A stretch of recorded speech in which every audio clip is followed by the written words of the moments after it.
দুনিয়াতে আশা রাখলে নিরাশা হবে।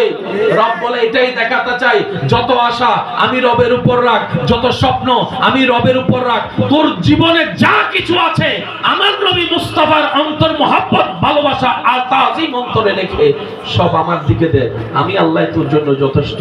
হাসবুনাল্লাহ হাসবুনাল্লাহ হাসবুনাল্লাহ হাসবুনাল্লাহ হাসবুনাল্লাহ হাসবুনাল্লাহ। তোরা কি দেখিসনি আমি আল্লাহ ইউনুস পয়গম্বরকে মাছের পেটের ভিতরেও জিন্দা রেখেছি। শুনেন, দুনিয়ার নিয়ম নরমাল, এটার বাইরে যেটাই হয় সেটাই কুদরত। যেটা আপনার আমার বিবেকে ধরবে এটা দুনিয়া, যেটা আপনার আমার বিবেকে ধরবে না অলৌকিক বুঝবেন সেটাই আল্লাহর কুদরত। সেটা আল্লাহর কি একদম সহজ ভাবে বলছি যেন আমার যুবক ভাইয়েরা ক্যাচ করে মনের মধ্যে নিয়ে যেতে পারে। কারণ শুনলাম অন্যকে যদি শুনাইতে না পারে, বুঝলাম যদি বুঝাইতে না পারে, তাহলে তো ঝামেলা লেগে যাবে, ঠিক না?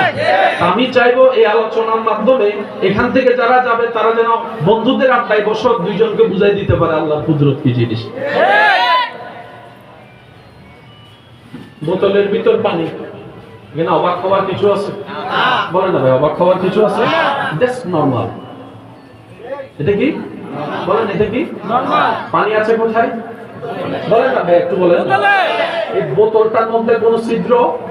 যদি ছিদ্র থাকতো পানি সব, আপনি এবার বোতল থেকে পানি ডাললেন, আপনি খেলেন, মুখ ধুলেন, এখানে অবাক হওয়ার কিছু? অবাক তো তখন হয় যখন বোতল নাই, যখন টাঙ্কি নাই, যখন সেবার নাই, কিন্তু অজর দ্বারাই বৃষ্টি মেঘ থেকে পড়তে থাকে টনের পর লিটারের পানি। কারণ আমরা জানি পানি রাখার জন্য একটা স্থানের দরকার আছে। এবার বৃষ্টি পড়ে কোথা থেকে? আকাশ থেকে। বলেন না, আকাশ থেকে। আকাশে কোন জায়গার ভিতরে থাকে বৃষ্টি? বলেন না, বলেন। আমরা তো জানি পানি রাখার জন্য একটা পাত্রের দরকার, একটা ডেক্সির দরকার, একটা বোতলের দরকার, একটা টাঙ্কির দরকার। এতগুলো বিমান যে মেঘের ভিতর দিয়ে গেল, কোনোদিন তো টাঙ্কির সাথে বাড়ি খাই নাই। টনের পর টন, লিটারের পর লিটার এত পানি কোথা থেকে আসলো? বলে যে মেঘ থেকে। এবার বলেন মেঘের মধ্যে পানি আসলো কোথা থেকে? বলেন বলেন বলেন। সাগরের থেকে যে মেঘের মধ্যে গেল, কোনো পাইপ তো দেখলাম না, কোন লাইন তো দেখলাম না, কোন জেনারেটর তো দেখলাম না। এত পানি তুই পাইলি কই? বলে যে সাগর থেকে। সাগরের পানি তুই পাইলি কিভাবে? বলে সূর্য মামা তাপ দিয়া। তো সূর্য মামা যখন তাপ দিয়েছে, তাপটা যখন পানির লেয়ারের উপর উঠে গেছে, তখন বাষ্প হয়ে উপরে ওঠা শুরু করলো। এবার কিছু পানি বঙ্গোপসাগর থেকে উঠলো, কিছু পানি কর্ণফুলী থেকে উঠলো, কিছু পানি প্রশান্ত মহাসাগর থেকে উঠলো, কিছু পানি আপনার ওশান সিটি থেকে উঠলো, কিছু পানি আপনি আটলান্টিক থেকে উঠলো। ওই আটলান্টিকের পানি, আটলান্টিকের পানি তুই এখানে আসলি কেমনে? বাতাসে। যুবকদের আওয়াজ আমি এখনো শুনি না। কোথায় আটলান্টিকের পানি পড়ছে এখানে? আল্লাহ আল্লাহ কি কুদরত, আল্লাহ আল্লাহ কি কুদরত। আসলি কেমনে?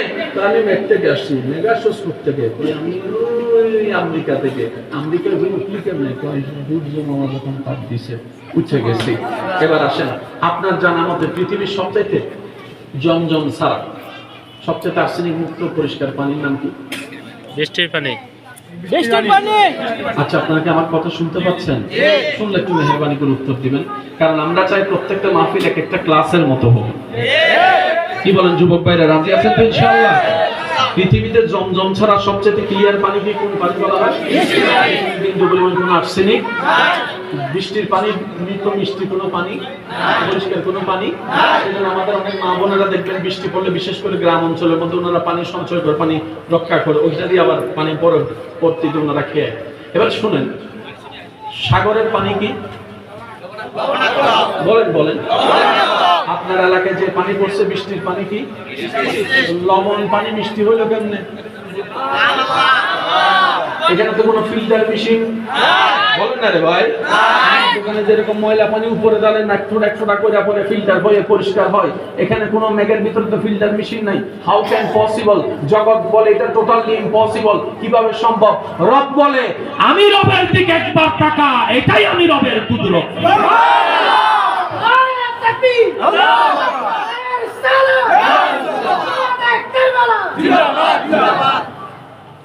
এবার কি বুঝতে পেরেছেন স্বাভাবিক আর অস্বাভাবিক? ভাই একটু বলেন না রে ভাই, স্বাভাবিক অস্বাভাবিক কি বুঝতে পেরেছেন? যেখানে আপনার অস্বাভাবিক আসবে, বেঈমান সেখানে প্রশ্নে চলে যাবে, কেমনে কেমনে কেমনে কেমনে। ইমানদার সেখানে সক্কা মেরে দেয়, আল্লাহ পারে, সব পারে, আমি বিশ্বাস করে নিলাম। সেই জায়গায় ইমানদার সক্কা মারে, মানে জিতে যায়। ইমানদার সেখানে কোনো প্রশ্ন করে ভাইয়া মেহেরবানি অনুরোধ করছে একটু একটু আপনারা যদি বিরক্ত হন বলেন আমি ছেড়ে দিই, আপনাদের যদি কষ্ট হয় আমি ছেড়ে দিই, থাকবো কিছুক্ষণ। তাহলে আমাকে একটু মেহেরবানি করে আমাকে একটু আপনারা কোঅপারেট করেন, একটু সহযোগিতা করেন। একবার দরুদ শরীফ পড়ব, আমরা পরিবেশটা গোছাই নিব। আল্লাহুম্মা সাল্লি আলা সাইয়্যিদিনা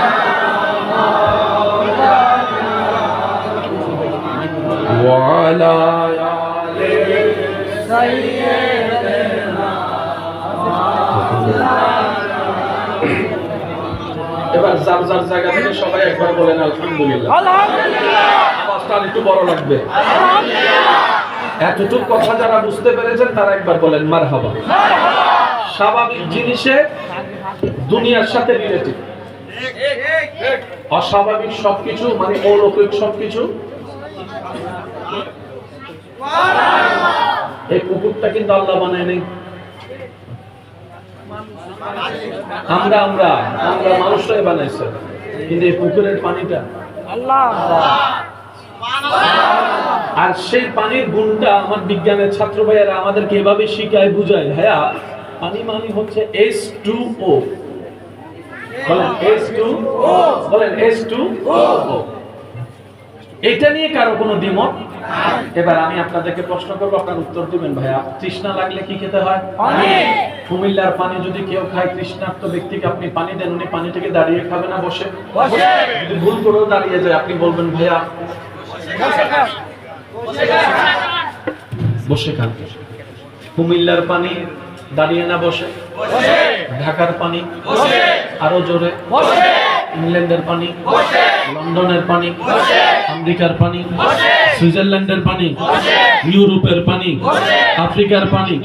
আওয়াজটা একটু বড় লাগবে। আফ্রিকার পানি, ইংল্যান্ডের পানি, লন্ডনের পানি, সুইজারল্যান্ডের পানি, নেদারল্যান্ডের পানি, আফ্রিকার পানি, জমজমের পানি।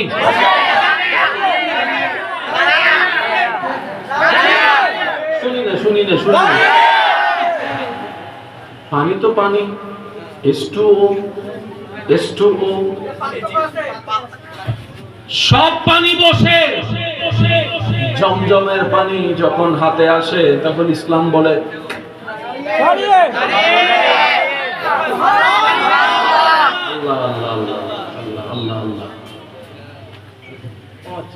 আপনি কথা বলতে পারবেন, আপনার জন্য কোনো সমস্যা নেই। না করুক, তুমি কথা বলুক।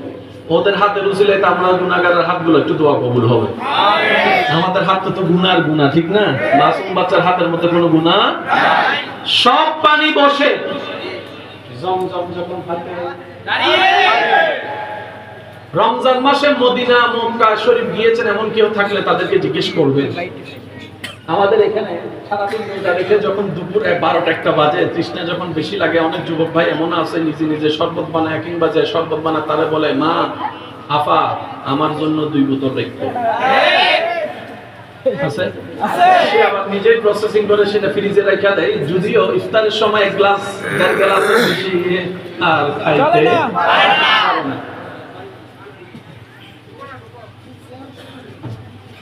মাগরিবের নামাজ পড়া যখন টাইম হয় ব্যাঙের মতো, উঠোস না নামাজটা পড়, পারি না। আল্লাহ যদি কখনো আপনাদেরকে নেয়, অনুরোধ করবেন রমজানে একবার পবিত্রতুল মক্কা মদিনায় আপনি একটু যাবেন ইনশাআল্লাহ। সারাদিন আপনি রোজা রাখবেন, আসরের নামাজটা আপনি পড়ে হেরাম শরীফে আপনি অপেক্ষা করবেন। সেখানে লক্ষ লক্ষ মানুষ, লক্ষ লক্ষ রোজাদার ইফতার করার জন্য পাগল হয়ে থাকে, মেহমানদারি করার জন্য পাগল হয়ে থাকেন। আপনাকে টানবে, ভাই আপনি আসেন, আমার এখানে আসেন, আমার এখানে আসেন। আপনি বসে থাকবেন। মেহেরবানি একটু আপনি বসে থাকবেন, কিছুক্ষণ পরে আপনার কাছে একটা প্যাকেট আসবে, সেই প্যাকেটের মধ্যে খেজুর থাকবে, বন থাকবে, অল্প কিছু খাবার থাকবে, জমজমের একটা পানি থাকবে। আপনি অপেক্ষা করছেন কখন আল্লাহর হুকুম আসে, কখন আল্লাহর হুকুম আসে। যখন আপনার কানের মধ্যে ধ্বনিত হবে আল্লাহু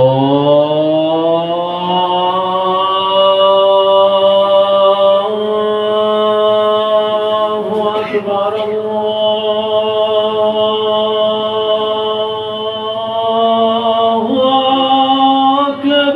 আল্লাহু আকবার, আপনি প্রথমে খেজুরটা নিলেন, খেজুরটা নেওয়ার পর আপনার মন চাচ্ছে সব আজকে সব যেটা বাংলাদেশে করতেন। খেজুরটা খাওয়ার পরে যখন আপনি জমজমের পানি নেবে, 1 ডুব 2 ডুব 3 ডুব জমজম খাওয়ার পরে দেখবেন আপনার আর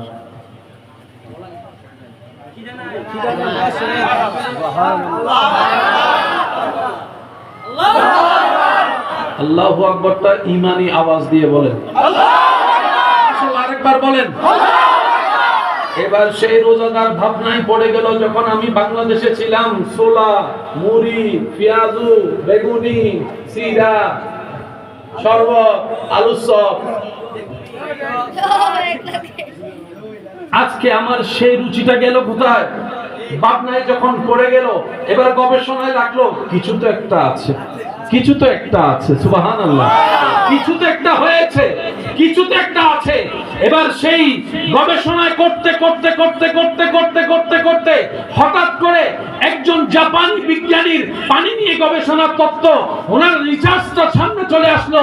বলে যে পৃথিবীর সমস্ত প্রাণী তৃষ্ণা মিটায়, একমাত্র জমজমের পানি তৃষ্ণাও মিটায়, ক্ষুধাও নিবারণ করে দেয়।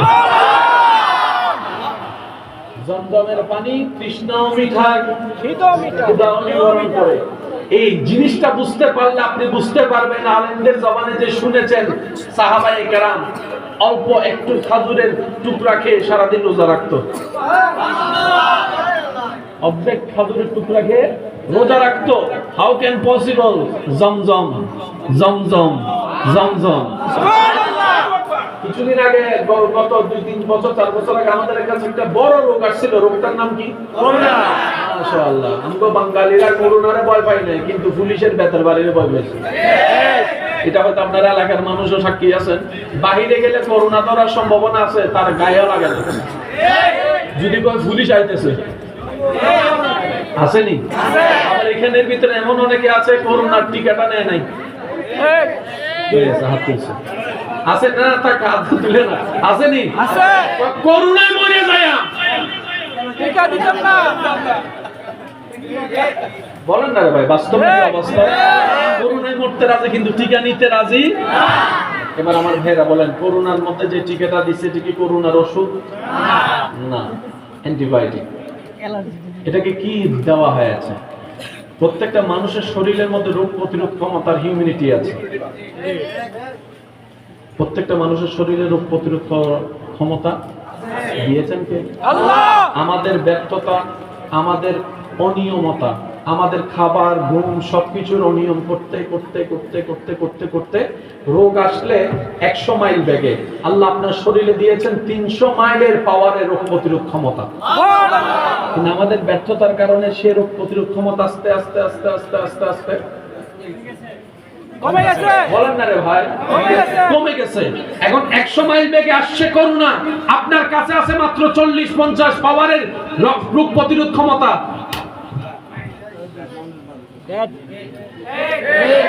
এবার বুঝতে পেরেছেন, অনেকে এসি রুমে থাকার মধ্যে মরে গেছে, আবার অনেকে রাস্তার মধ্যে থেকে দেখো জিন্দা।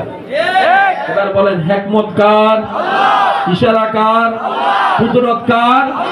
আল্লাহ দেখিয়ে দিয়েছেন, আমি যদি নিতে চাই তোমার এই এসি রুমের ভিতর থেকেও নিতে পারি, আর আমি যদি রাখতে চাই ডাস্টবিনের পাশে ওই পাগলাটারে বসাই রাখতে পারি। কষ্ট হচ্ছে না? তখন ওই ইনজেকশনটা দিয়ে কি করেছেন?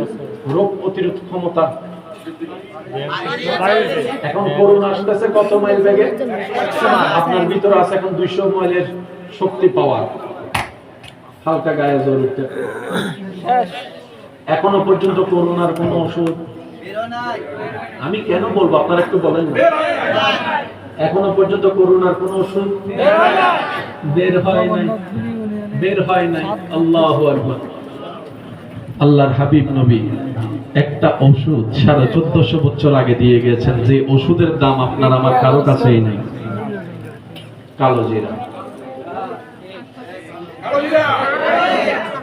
দাম বেশি না অল্প?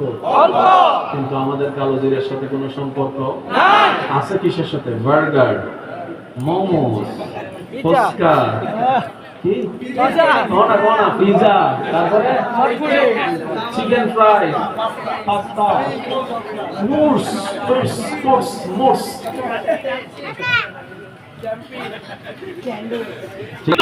সমস্ত বিষয়ে কথা বলে একমাত্র ধর্ম ইসলাম। ইসলাম ইসলাম একবার বলেন মারহাবা। এবার সবকিছু ঢুকছে নি? চিকেন ঢুকছে নি? চিকেনটা জানি কি? ব্রয়লার অথবা ফার্মের। আজকে যাইয়া ব্রয়লার আর ফার্মের মুরগিগুলো দেখবেন যেটা আপনি খাবেন।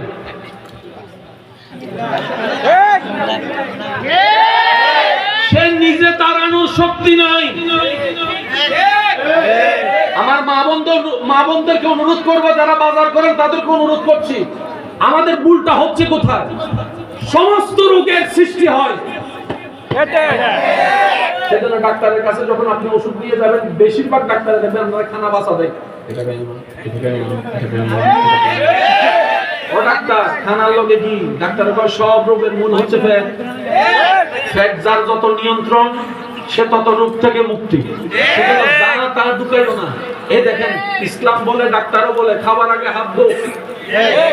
বলে আমি হাত ধুবো কেন? ডাক্তারে বলে তোমার পেটের মধ্যে রোগের সৃষ্টি হবে, পেটে যাবে সে খাবারটা যে হাত দিয়ে ধরবে, হাত যদি নোংরা থাকে ময়লা সব খাবারে যাবে, খাবারের ভিতর দিয়ে পেটে যাবে, তুমি ডায়রিয়ার শিকার হবা। একটার সাথে একটা কানেকশন আছে না নাই? আমি প্রথমে কি বললাম? নিজে বাঁচলে বলেন না, নিজে বাঁচলে আপনি অন্যের দোষ ধরার দেখার দরকার নাই। অন্যের দোষ ধরেও না, নিজে বাঁচার জন্য, অন্তত নিজে শিকার জন্য, নিজের ভালো রাখার জন্য ইসলাম মানা ছাড়া দ্বিতীয় কোনো উপায়। যে মুরগি আপনি সন্তানেরা খাওয়াচ্ছেন, সেই মুরগি যখন জিন্দা ছিল সেটা খাই আপনার ছেলেও দেখবেন।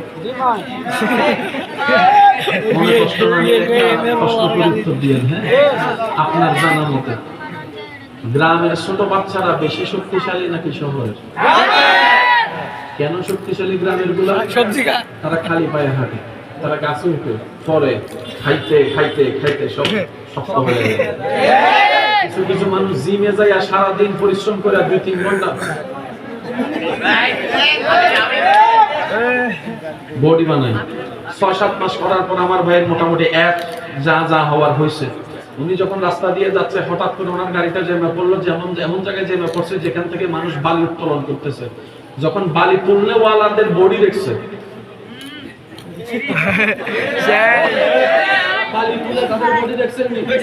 একটু ভাইয়া দেখবেন যারা জিম করে তাদের চাই যারা হাই পায়। এবার আমার ভাই জিজ্ঞেস করে, কি রে আমার তো জিম করে অবস্থা। উনি মনে হয় আরো একটা আমেরিকা থেকে করে আসছে। ভাই কোন জিমের মধ্যে যায় কি করছেন? জিম করছেন? জিম গীতা আপনারে যে এতগুলো অ্যাপস কিতা এই শরীর বানালেন কেমনে? আমি পরিশ্রম করেছি। সুবহানাল্লাহ। এবার আমার জিম করনেওয়ালা ভাইদেরকে জিজ্ঞেস করবেন, যারা এইভাবে জিম করে করে বডি বানায়, নির্দিষ্ট বয়স পার হওয়ার পরে তাদের শরীর আর তাদেরকে উত্তর দেয় না, সাড়া দেয় না। তার বাস্তব প্রমাণ WWF যারা রেসলিং করে, তাদের বর্তমান সিচুয়েশনটা আপনি ইউটিউবে সার্চ দিয়ে দেখেন। কেউ পা দিয়ে হাঁটতে পারে না, কেউ কোমর দিয়ে বসতে পারে না। কেন হয়েছে? শরীরের নিয়মের বাইরে দিয়েছেন, ব্লাস্ট হবে। এবার আমরা বললাম, আল্লাহ আমার তো খুব ইচ্ছে একটা বডি বানাই। আল্লাহকে আমি কি মানা করছি? আল্লাহ জিমে যাইয়া যদি এমনি করি তাহলে তো শেষ। আল্লাহ কই জিমে যাওয়া লাগবে না, 5 ওয়াক্ত নামাজ পড়। সুবহানাল্লাহ জোরে বলেন। আমার নবী কি বলে নাই সকাল সকাল ঘুম থেকে উঠে সকালের বাতাসটা লাগাতে বলেনি? নবী বলেছে, শুনি নাই? যখন ডাক্তারে বলেছে ডায়াবেটিস থেকে বাঁচতে হলে দৌড়ো দৌড়ো দৌড়ো, ঢাকায় যাইলে দেখা যায় দৌড়ে আর দৌড়ে। আমার দাদা হাফ প্যান্ট বলে বলে দৌড়ে দৌড়ে। ও দাদা কি করো? ও দৌড়াই। কেডা কইছে? কই ডাক্তারে। কই কি লেগা? কই ডাক্তারে কইছে কাম চড়াইতো, কাম চড়াইতো, কাম চড়াইতো। দাদাই কয় আমি কাম না আসার জন্য এসি কিনছিলাম। আমার ভাইরা ধরতে পারে নাই। আবার বলি